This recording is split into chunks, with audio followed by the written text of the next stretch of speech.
Hey everyone, welcome back. I am getting ready to use this month's scrapbooking kit to create my mood board inspired project. If you haven't seen the scrapbooking kit yet, in it you'll find a few different flower packs, some little resin column pieces, some Tres Jolie chipboard, a cut apart sheet, and the Rustic Dreams paper pack. I really love this paper pack. It gives so many opportunities to build on. And as soon as I saw it, and as soon as I saw that sweater pillow in the mood board, I had my direction started. I'm going to prepare this 12 by 12 canvas panel for my stash. I'm coating it with some matte medium, and that's just so that I can collage my full-size 12 by 12 sheet that I had decided on down to it. I don't trim my sheet until after I have it down and all of that is dry, and that was just to make sure if I didn't get it on perfectly straight when I cut it down, it might look like I did. This is where that sweater pillow led me. I didn't have exactly a stencil that looked like a cable knit sweater, but I did have this Finnabair stencil in my stash. I think it's the Victorian Tiles stencil, and I very carefully tried to keep everything as straight as possible so that my stenciling would also be straight and it wouldn't tilt too much or be off. For my stenciling, I use a combination of regular Ranger texture paste, and then I add in around it and a little bit on top of some of the same areas some Distress Crackle. And I do actually do my stenciling at night. That way I can let that crackle paste dry overnight and give it plenty of time to dry. If I do this during the daytime, I tend to get impatient, and I may not let the texture paste crackle as much as it could, as opposed to letting it dry for 8 hours or so overnight. And then, since this was a rather fall themed mood board, I use this Crafter's Workshop stencil came in a previous kit, I think sometime in the end of 2020, I think. I'm actually not sure offhand. I know it was at the end of a year, and it was either the end of 19 or the end of 2020. And I just add my random patches of leaves on top of and in between that Victorian tile stenciling. Alright, all that other stenciling has dried overnight, and I am just coming back through and adding some of the Distress Crackle on top of the same leaf stenciling. I lined my stencil up on the stenciling I had done the night before, and I am just adding a few areas with some crackle. And then on top of that fresh crackle, while it's still wet, I am just sprinkling on some Kitsch Flamingo embossing glaze. I used to worry about how much of my background would show by the time I finished my project, and over time I have just learned that if I think about it, I should probably do it. It doesn't always even end up showing in the end, but it gives me something to work on as I go along, and I quit worrying so much about how much would or wouldn't show. It is a background, it is the base of the build, so it's not really supposed to be the focal point anyhow. After I get all of the crackle on and I get it all coated in the embossing glaze, then I let that crackle dry so that it can crack under that embossing glaze, and then I come in and melt that glaze. With my background textures dry, I'm going to start to build up on it. And I'm using the smaller column pieces, the thinner column pieces from that pack in this month's kit, and I am just gluing them down. I didn't want it exactly symmetrical, so I did actually cut one of them more or less in half so that I could put half of it and then one of those little bricks on one side, and then the other half with the full one and a and the other little brick on the other side. And I use my Tim Holtz tool here to help make sure that I have those pieces lined up, since the paper isn't necessarily a perfectly straight line. The glue is set up underneath those column pieces, and now I'm just going to coat my entire background with some clear gesso to give it a protective layer for when I start adding my other wet mediums. Since I was planning on keeping the colors to pinks and grays, I wanted to cover the leaves from the 49 and Market flower pack with some white gesso. So first I wet them down so that I could smooth them out, since they're kind of curled up. I grabbed some white flowers from my stash, some little white leaves from my stash. I think I got them in a swap. And I'm just adding white gesso to those flowers, to the leaves, and to all of the pieces that are green from the flower pack. This is the other sheet from the paper pack that matches the one I used on the background. It has those pink flowers on the back, and all I did is I used one of my skeleton leaves dies to cut out a few extra leaves from the more solid side, the same side that I'm using on the background. And then I fussy cut a few of the larger flowers from another section of the paper, and that was just to help build up my layers. And right now I'm just dismantling the rest of those 49 and Market flowers so that I can add the gesso to the leaves and cover the vines. From the Scrapberry flower pack, I'm just trimming the excess wire off and pulling the green parts off them, and that's just so that I can start building up all of my pieces before I start putting everything together. Alright, I don't wear gloves often when I'm working, but as soon as I started, I knew this was going to be a very messy process. To give them a little strength and some texture, I have a mix of various grayish grit pastes. Well, for the skeleton leaves, I'm using the Distress transparent grit. Well, not transparent, the translucent grit paste on the leaves that I cut from the paper pack, and I am shaping them as I put them down. And this is why I ended up wearing gloves, because you can see that I am really getting in there, and by the time I'm done, I'm telling you, my hands were just covered in mediums, and I would have hated to try to wash that off.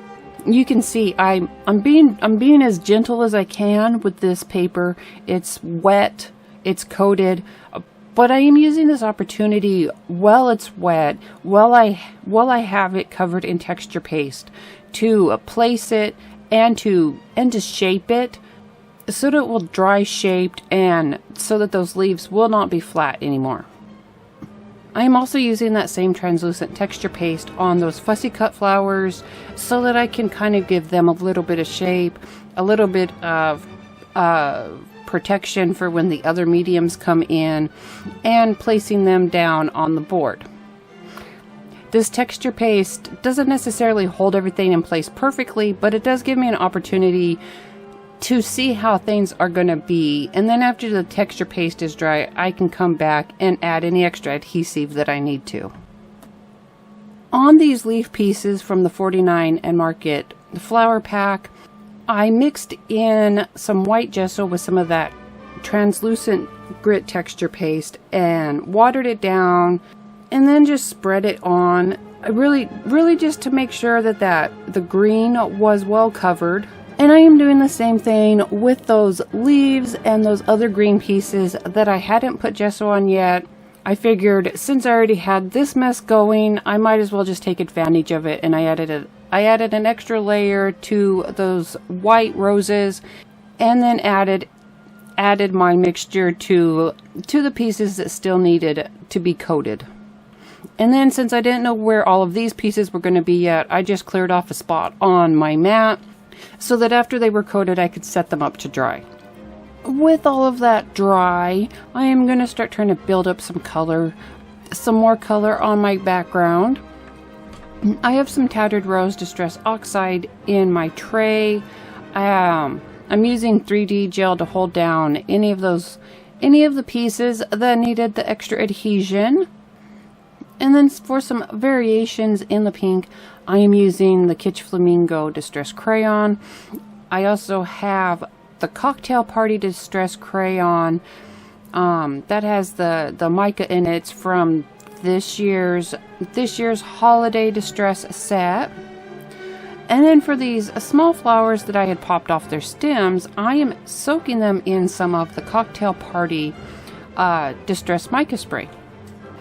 And then to add a little bit of extra dimension and depth to those pink flowers, I am just going to add a mixture of the Kitsch Flamingo and the Cocktail Party Distress Crayons to the inner parts of the petals. After I brush on my color, I do give the flowers a spray of water just to allow that color to spread out, and then I just let everything dry naturally. And with all of my white pieces dry, I am now going to gray them up using some Crypt and Grave distress pastes. And then just to give some variations in some of the different coloring, I sprayed them here with some Pumice Stone Distress Oxide spray. I use a brush to get that color in between the layers on my little roses, and then just continue adding that mix to all of the pieces that I want that grayish and that Pumice Stone on.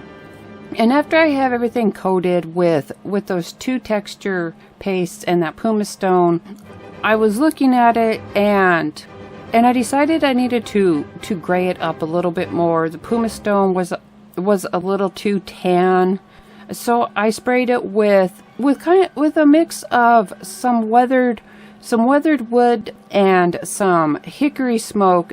So to add that bluish gray that the hickory smoke and the weathered wood creates when mixed, I'm using the distress crayons in the same two colors and just adding a few highlight areas to the leaves that are already on my panel.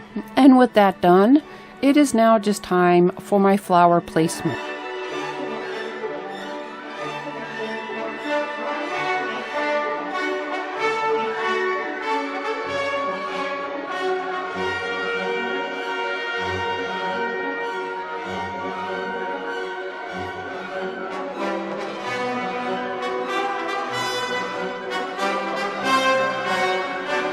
Alright, while my flowers are off drying, I am just going to start working on adding my mediums to all of my mold pieces. And since it is all just a matter of brushing on mediums, watering them down periodically, I am just going to add notes to the screen so that you know which mediums I'm using, and if there's anything of interest that's not obvious, that's not just brushing on, I'll either add a note or I'll just come back in real quick and tell you what's going on.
All right, this part is probably easier to talk about than to try to write on the screen.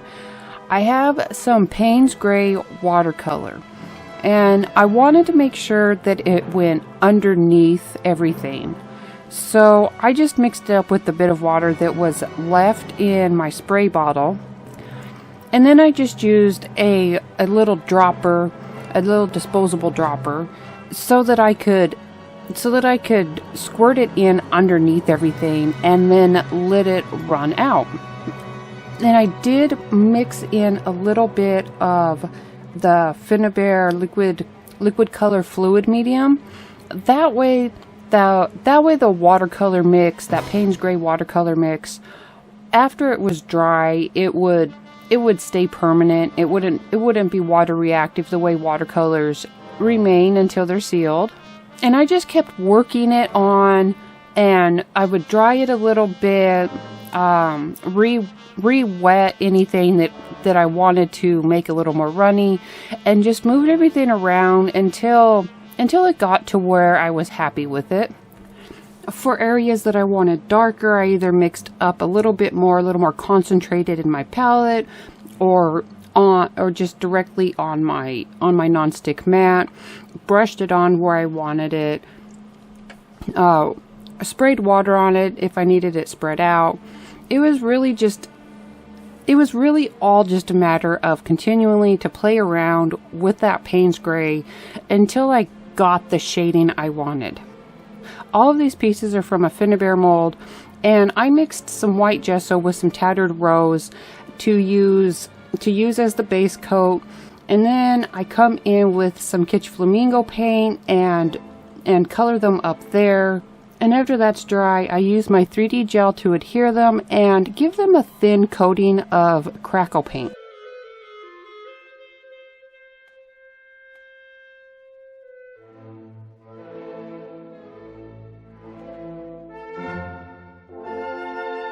I am just going to put up which crayons I am using here. They're the same colors that I've been using on this project, but I am just using them now to add some highlight areas. And I do go back and I do add some liquid color fluid medium. I do go back and I add some liquid color fluid medium to them. That way they stay permanent.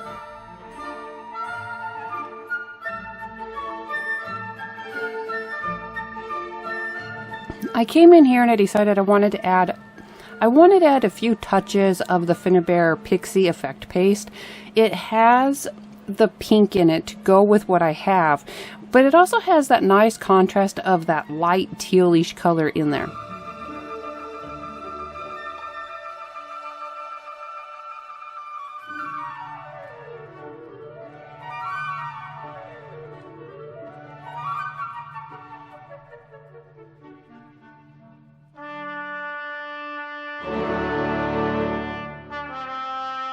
With everything dry, it really gave me a chance to look and see if there were any areas that I needed to darken the shadow effect on. So I am just applying that Payne's Gray watercolor directly down and spreading it out where I want to add a little bit extra shadow. And then I just use a paper towel to soak up any puddles that start forming. And I just keep working until I have the shade I want. And now with all of my paints dry, I am finishing it off. I am going in and adding my various Finnabair waxes. I will just put up on the screen which waxes are currently being used.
And with that, my panel is complete.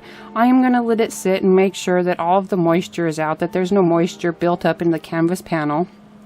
I hope that you enjoyed this project and it gave you some ideas of what you can do with this month's mood board. Mood boards aren't necessarily for copying, they're just there to help you kind of springboard some ideas. Don't forget to subscribe to the channel and turn on notifications if you haven't already. Give us a thumbs up and feel free to share this video. Thank you, and I will see you again next week.